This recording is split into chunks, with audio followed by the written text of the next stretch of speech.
Assalamualaikum warahmatullahi wabarakatuh. Perkenalkan, nama saya Adinda Faekotul Maskuro. Di sini saya akan mempresentasikan bab tentang ekologi hewan, yaitu respon dan adaptasi hewan. Langsung saya mulai untuk slide yang pertama, yaitu apa sih respon hewan itu?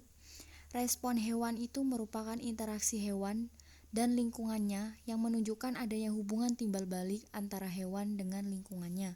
Artinya, hubungannya dengan kondisi dan perubahan kondisi lingkungan yang berpengaruh pada hewan, dan hewan mengadakan reaksi terhadap kondisi atau perubahan kondisi lingkungannya. Untuk reaksi hewan terhadap kondisi dan perubahan lingkungannya dinyatakan sebagai respon hewan terhadap lingkungannya. Untuk respon hewan terhadap lingkungannya meliputi 3 hal. Yang pertama yaitu perubahan fisik, untuk yang kedua perubahan fisiologi, dan yang ketiga perubahan tingkah laku. Untuk respon hewan terhadap kondisi dan perubahan lingkungannya ada yang bersifat reaktif. Maksudnya yaitu respon itu terbentuk dan berlaku pada saat pengaruh kondisi dan perubahan lingkungan itu berlaku. Contohnya pada ayam ketika mencari tempat yang teduh ketika hujan turun.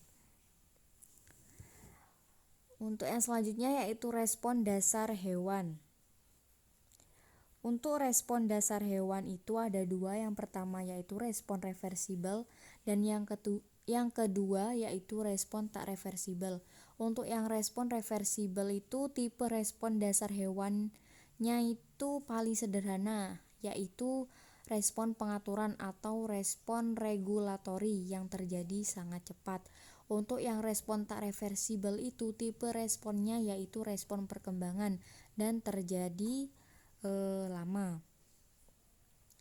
Untuk yang respon reversibel itu contohnya ketika di lingkungan itu bertekanan parsial.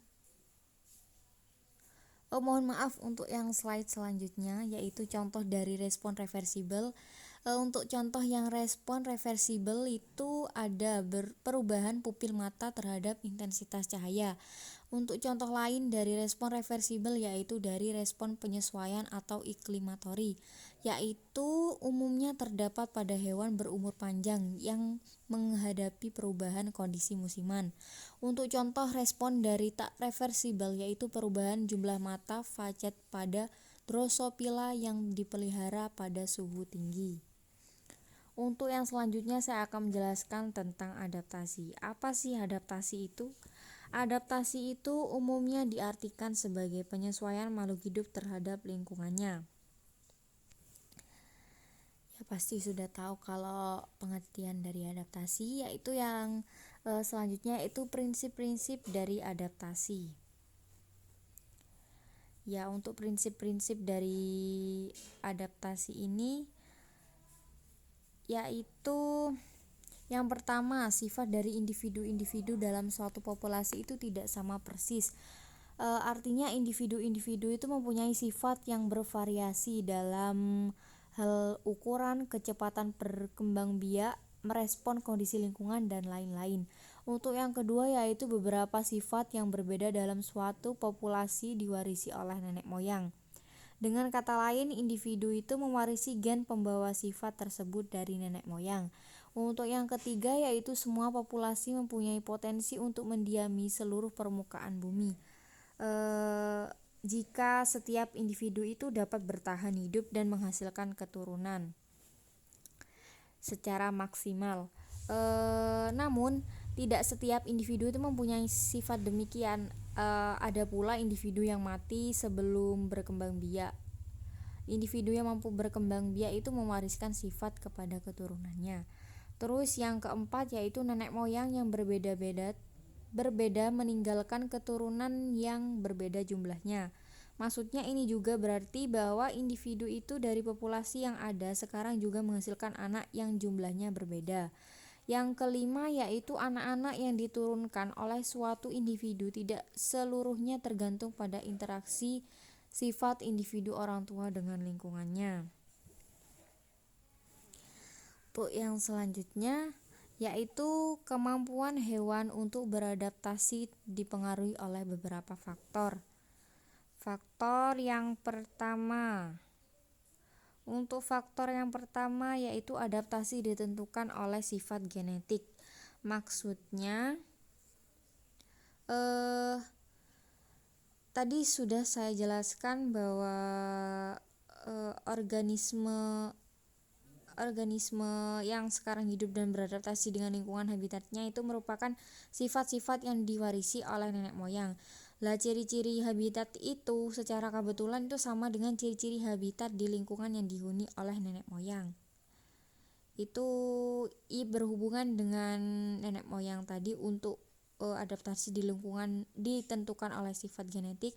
Dan yang kedua yaitu kemampuan adaptasi dipengaruhi oleh kemampuan berkembang biak. Untuk kemampuan adaptasi yang dipengaruhi oleh kemampuan berkembang biak itu populasi yang anggotanya mampu menghasilkan keturunan dalam jumlah banyak atau lebih mampu bertahan hidup. Untuk banyaknya anak itu memunculkan banyak variasi sifat yang ditimbulkan dalam perkawinan antara anggota populasi. Itu untuk yang poin nomor 2. Untuk yang selanjutnya yaitu adaptasi struktural. Untuk adaptasi struktural adalah sifat adaptasi yang muncul dalam wujud sifat-sifat morfologi tubuh yang meliputi bentuk dan susunan alat-alat tubuh. Untuk adaptasi struktural ini dapat didahului oleh terjadinya perubahan gen dan dapat pula tanpa melalui perubahan gen. Untuk adaptasi pada hewan terestrial itu ada empat macam hewan. Yang pertama ada hewan arboreal atau hewan yang ada di pohon. Itu minimal mengembangkan 3 macam keistimewaan struktur. Yang pertama yaitu panjangnya ruas-ruas tulang, telapak, dan jari-jari pada tangan dan kaki. Untuk yang kedua itu berkembangnya ekor sebagai alat untuk membantu keseimbangan ketika ada di pohon. Yang ketiga adanya kuku-kuku yang runcing pada setiap jari kakinya. Untuk hewan yang kedua yaitu hewan teranian atau hewan di atas tanah. Itu dalam kaitannya itu ada tiga macam kelas mamalia. Yang pertama ada plantigrad, yang kedua ada digitigrad, dan yang ketiga ada abguligrad. Untuk yang pertama, plantigrad itu maksudnya mamalia yang berjalan dengan seluruh permukaan telapak kakinya yang menyentuh tanah, contohnya pada manusia. Untuk yang digitigrad yaitu hewan mamalia yang berjalan dengan jari-jari kakinya yang menyentuh tanah.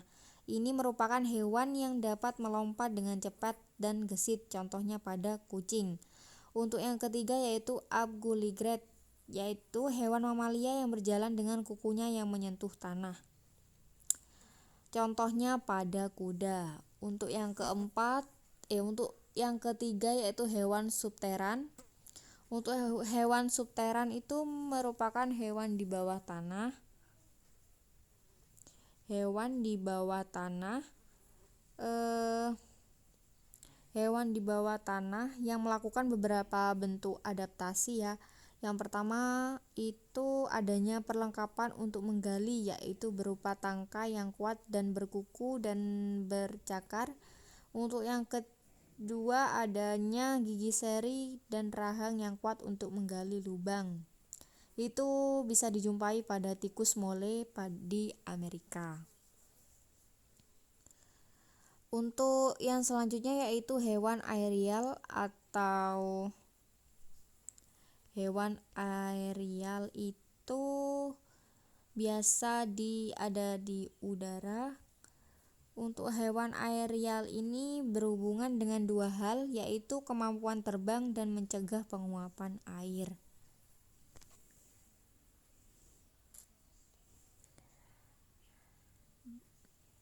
Terima kasih. Hanya itu yang dapat saya sampaikan. Kurang lebihnya mohon maaf. Wassalamualaikum warahmatullahi wabarakatuh.